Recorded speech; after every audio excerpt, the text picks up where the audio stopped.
I just want to let you know that when you give money to the Lansing Journal, you're doing more than helping to pay for ink, paper, online hosting, and email delivery. You are supporting Lansing's only newspaper, a newspaper that's providing news that no one else is providing.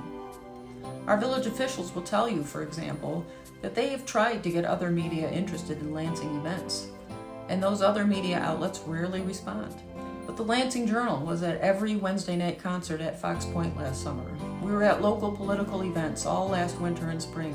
We're at every village board meeting and every chamber meeting, taking notes, taking pictures, ready to share Lansing's news. Business owners, most Indiana and Chicago papers are not coming to your ribbon cuttings and grand openings. They aren't telling your community that you've been in business for 30 years or 50 years or 75 years. But the Lansing Journal is telling those stories. Schools, you might be getting regular sports coverage from other media, but they're not celebrating your students who win scholarships or make the honor roll. They're not sharing your recipe for 5,000 Oli Bolin, or letting people know the dates of the fall musical, or posting pictures of your principal reading to a class of fourth graders. The Lansing Journal does that.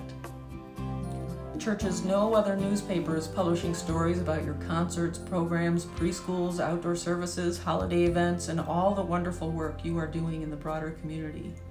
It's the Lansing Journal that's letting people know how you are putting your faith in action. So friends, your financial gifts are important because your dollars support this kind of coverage. It's important because we all benefit when Lansing has a newspaper. We all benefit when out-of-towners read about Fox Point concerts and come here to spend time and money. We all benefit when we read about the two young men from our high schools who received scholarships to become teachers. We all benefit when we read that Lansing has a dog park, or that ComEd is replacing utility poles, or that we're not supposed to put plastic bags in our recycling bins. Maybe you read Josh Bootsma's article about two longtime Lansing postal carriers, Aldo Sully and Paul Schultz. Josh told their story in a way that honored Lansing's small-town roots, and also explained how changes in business and systems make it difficult now for today's carriers to work the same way.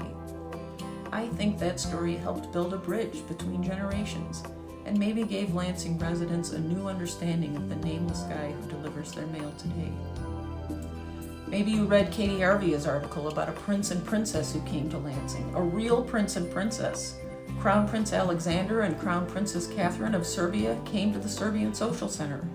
Princess Catherine has an international humanitarian organization that provides aid to orphanages and schools in Serbia. There's a group in Lansing that supports that work, and Princess Catherine came here to say thank you.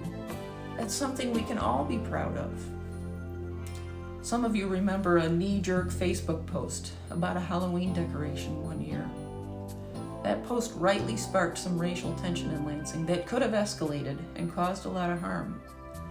The Lansing Journal investigated that story, talked directly to the people involved, and thoughtfully published the facts.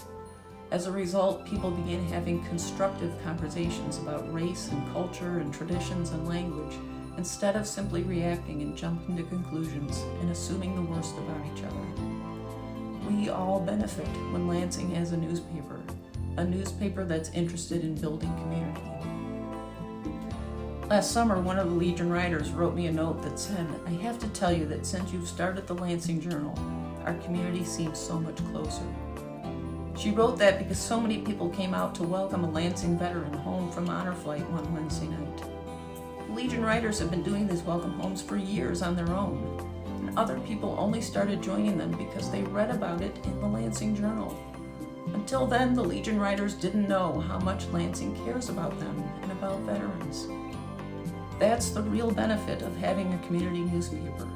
Our community is closer. We understand each other better. We're aware of events outside our own circles. We develop some civic pride and want to tell people where we live. We start shopping local. We start getting involved. That's what real community is all about, and that is worth investing in. That's what you're supporting when you give to the Lansing Journal.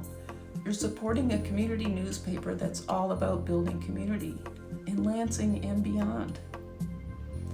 If that's important to you, I'm hoping you'll click the link below to visit our support page and give a few dollars a month. because we all benefit when Lansing has a newspaper.